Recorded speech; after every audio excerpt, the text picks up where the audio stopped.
Does anybody have any questions about Mr. Colpitts inventing this circuit? Why did he do that? Why did he need, for what he needed the circuit? Never mind what he needed it for. He couldn't possibly have done it because transistors weren't invented until 1948. Okay? Pardon me? That's right. But he didn't use a transistor.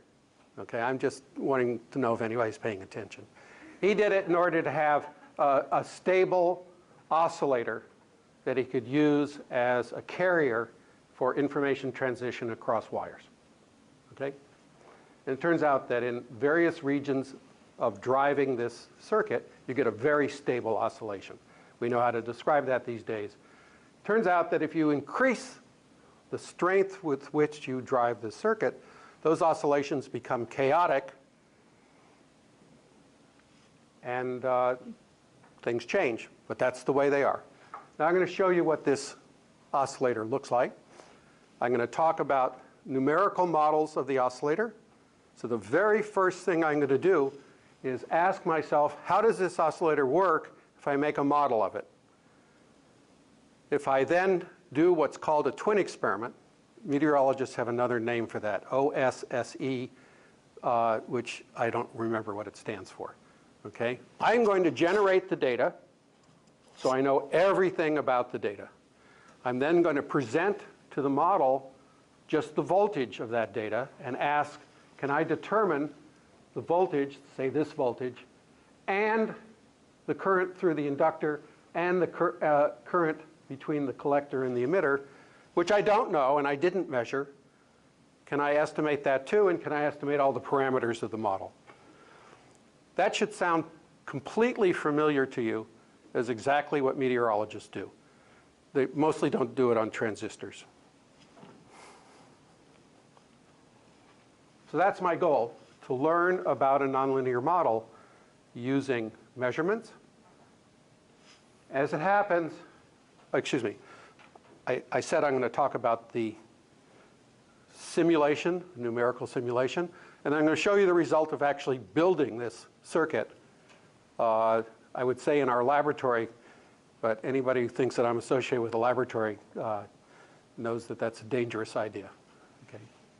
But the circuit was built by some graduate students in physics at UCSD about 10 years ago. Just so you know the magnitude of the problem of doing it, the hardest thing was to find the transistor that we could buy. But online you can find a transistor. You can buy the transistor, you can buy these parts, capacitors, and so forth. You can buy a power supply. All of that at that time cost $10 US. We discounted the cost of the graduate students to 0, so the entire experiment was done for $10. Okay? Here's an example of the voltage.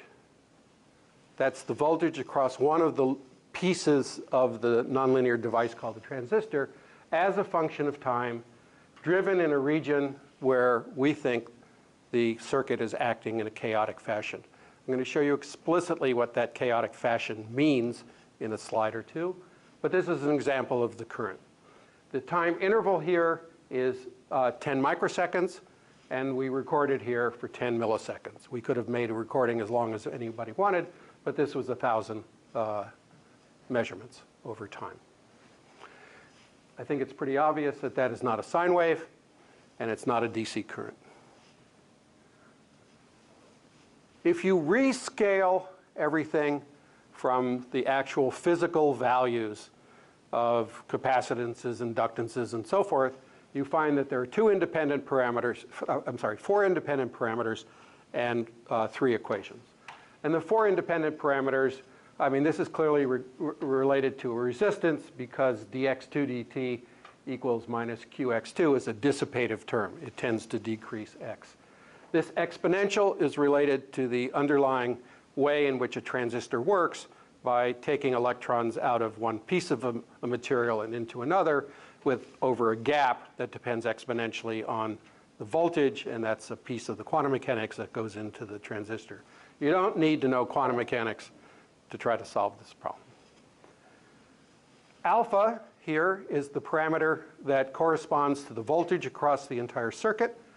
When alpha is small, low voltage across the circuit is either at rest or oscillates in a very simple manner. And as you turn it up, the behavior of the circuit becomes chaotic. We studied our transistor in the chaotic regime, not that we couldn't have done it in other regimes, because in that region, the variables, dynamical variables of the system, the current across the inductor, the voltage across one of the pieces of the transistor and so forth, live in a three-dimensional space, different from the Lorentz 63 space that you've explored with Steve and Juan. But if you have a chaotic system, you explore more of that space. Yes, sir? Just make sure gamma, Q, and mu are all fixed constants, right? Alpha, gamma, Q, and eta are fixed constants, right? However, I don't know what they are. I know the form of the equation, and I'll show you what I do to take the data that I took from assuming I knew what the transistor was like, and then from the experiment on the transistor to determine the alphas and so forth. Here's an example of the manifestation of the chaotic behavior. This is, again, the voltage on the vertical axis. This is time in arbitrary units. These are two signals from the transistor in which the initial condition has been perturbed by a very small amount, I think a part in 10 to the fourth or something like that from some initial voltage. And you can see that while the oscillator stays together coherently for those two initial conditions, initially for a while, they eventually diverge. And that's a characteristic property of nonlinear oscillators. So here's what we did. We now generated data. We called that data X. And X1 is the voltage that I just showed you. So I now generated the data. I put it into a library of time, voltage, current, and the other voltage. And I store it away for later use. And then I say, I have to couple together things from that library into my circuit in order to instruct the circuit to match circuit variables called Y here. I have to match the output Y to the voltage that I measured. So I use a trick that in meteorology is called nudging. As far as I can tell, it goes back to 1974 in a paper of Anthes and colleagues. Maybe it goes back to Lord Rayleigh, I just don't know. Okay. And here's the trick. And then I'll show you at the end. The trick works really well, and it's wrong. And I will derive for you the correct way to do it, which also works very well. If K is a sequence of positive numbers, which I get to tell you as a function of time, because K is positive, if the output of the model, this stuff, is less than the voltage at any given time, then this term is positive, and dy dt is positive, and the voltage rises. If y is larger than the data, this term is negative, dy dt is negative, and the voltage decreases. So this term tries to move the operation of the model to the data that I have presented you. As I said, this thing is called nudging. Well, how am I going to figure out what these parameters are? I'm going to take a function, I'll call it a cost function. It has lots of arguments. I will focus on just a couple of them. It is the data voltage minus the model voltage squared, and I have to vary this. I want to know what this surface looks like as a function of the properties of the model. And I'm going to do it for k small, namely 0, in which no information whatsoever is presented to the cost function or to the model. And then I'm going to increase k and show you what it is that we're dealing with. So this is what the cost function looks like. I write it as a function of the number of steps in the model and the size of k. If you let the model just run and you run for a small number of steps, you can see that this cost function is smooth, and its minimum in the parameter I called eta is about over here. And this is the correct answer, 6.3. The minimum is about here. And so I increase the number of steps. You'd think I would get more and more insight into what's going on, and that surface becomes more and more complicated. And so I tell you that at n equals 5,000 whatever steps, I want you to find the minimum of this blue surface. I don't care how you do it. And when you're done, tell me how you did it. And you can see there is a minimum here, which appears to be maybe a little bit bigger than this one. But suppose you found that one. It's OK. Gives you a number about 6.5 to a number that you knew, because this is a numerical experiment, is 6.3. All right. That's OK. What if I turn k up a little bit? So I take it from 0 to about 2. Look what happened to those surfaces. They look like the surfaces that Steve and Juan showed you.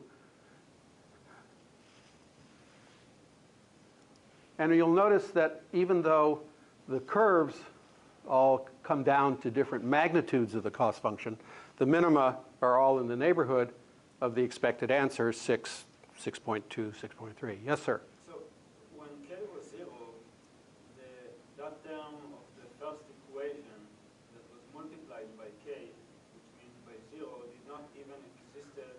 That's right.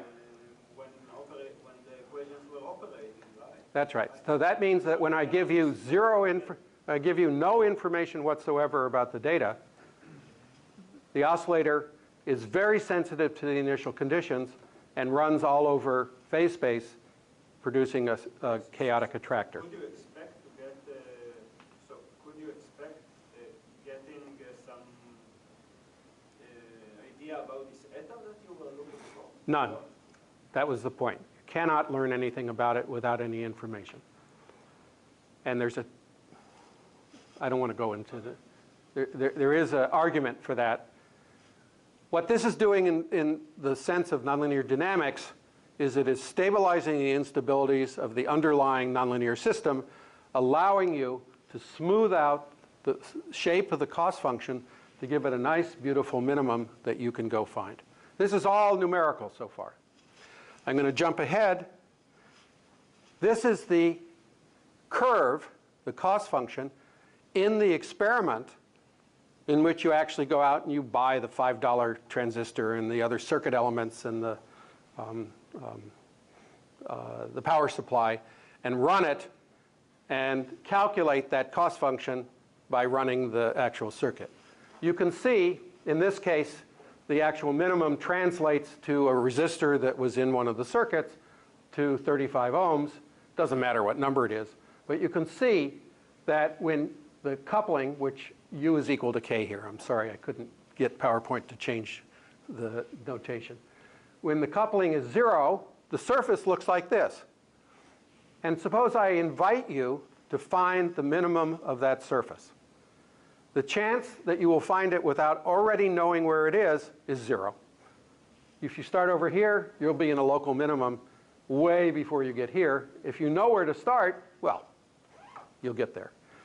You can also see that as you increase the K, the surface gets smoother and smoother. And if you blow up this little red picture, which is the large strength of the coupling, this has a single minimum lying here. And that means that you've cured the underlying instabilities of your nonlinear system. This is data assimilation in operation. I've never had to linearize anything. I haven't assumed any Gaussian distributions of anybody. What I've done is I've cured the instabilities of the transfer of information to the underlying nonlinear system, which is the goal. And I did it with an ad hoc guess on how it was that I was going to do that transfer,